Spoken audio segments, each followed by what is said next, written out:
धनु TV YouTube channel please subscribe कर bell icon पर अवश्य क्लिक करें ताकि गौ सेवा से जुड़ी वीडियो सबसे पहले आप तक पहुंचे।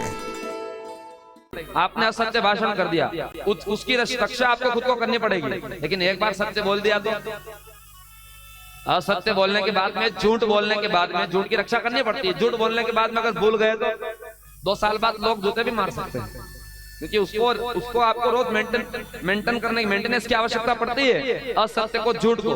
क्योंकि किस प्रकार बोलना है, जैसे कि इनके सामने अगर अलग बोल दिया, उनके सामने अलग बोल दिया, उनके सामने अलग बोल दिया, तो फिर वो जूते मारेंगे कि आज यहाँ तो ये बोल रहे, कल यहाँ बोल रहे। ऐसे सत्य अगर एक बार बोल दिया तो सुरेश जी ये बात है, मतलब बात है, बद्रीलाल जी के सामने बोलेंगे, अर्जुन जी के सामने बोलेंगे, किसी के भी सामने बोलेंगे तो यही बात बोलेंगे कि बस वही बात, और उसी पे अड़ी करे ना, वही सत्यवादी है। लेकिन सत्यवादी बनने का नाटक केवल और केवल नाटक चल रहा है। तो हमारी बात ये चल रही है कि नई पौध तैयार नहीं हो रही है।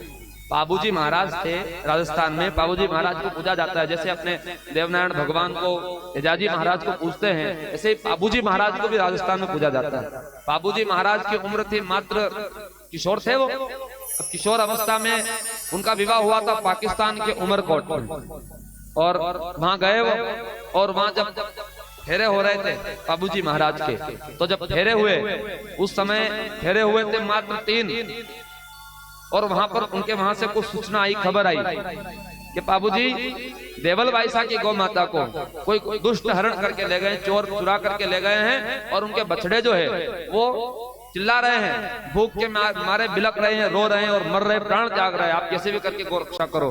बाबूजी महाराज का 3 फेरा हुआ था, और तलवार से जो होता है ना कंदो, क्या बोलते हैं उसको, पछेड़ा, उसको तलवार से काट करके तैयार हो गए। उनकी पत्नी ने हाथ पकड़ लिया, ये क्या हुआ, ये क्या कर रहे हो, कहाँ जा रहे हो? उन्होंने कहा गौ रक्षा के लिए जा रहा हूं।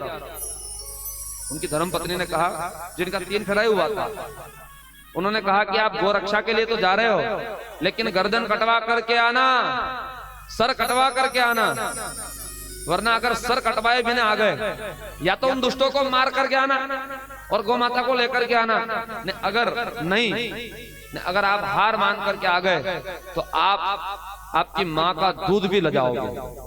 आपकी माँ के आंख से जो आपको जन्म देते समय आंसू निकले थे नहीं, उस आंसू का कर्ज आप नहीं चुका पाओगे, और एक उसके दूध का कर्ज नहीं चुका पाओगे।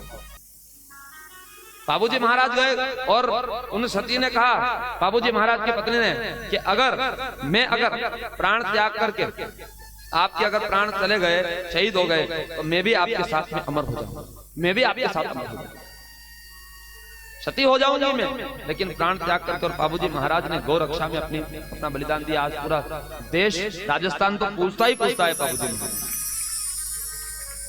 नई पौध तैयार करो, नहीं, उनको ये बताओ, गौशाला तक ले जाओ, क्योंकि वो सेवा करेंगे ना तो उनके मन में भाव परिवर्तन होंगे, और वो ये सोचेंगे आगे भी आने वाले समय में, और गौशाला हम जा रहे हैं तो गौशाला में कुछ न कुछ ऐसी चीज दे हम भेंट करें, समर्पित करें, कि वो आने वाले समय तक बनी रहे।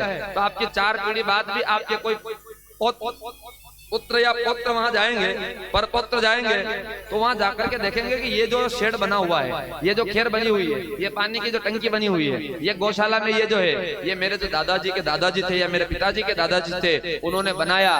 तो उनके भी मन में भाव बनेगा, और 4 पीढ़ी के बाद में भी सेवा करेगी, तो आपका कल्याण करेगी, वो आपको गोलोक पहुंचाने की श्रद्धा उस समय बन जाएगी।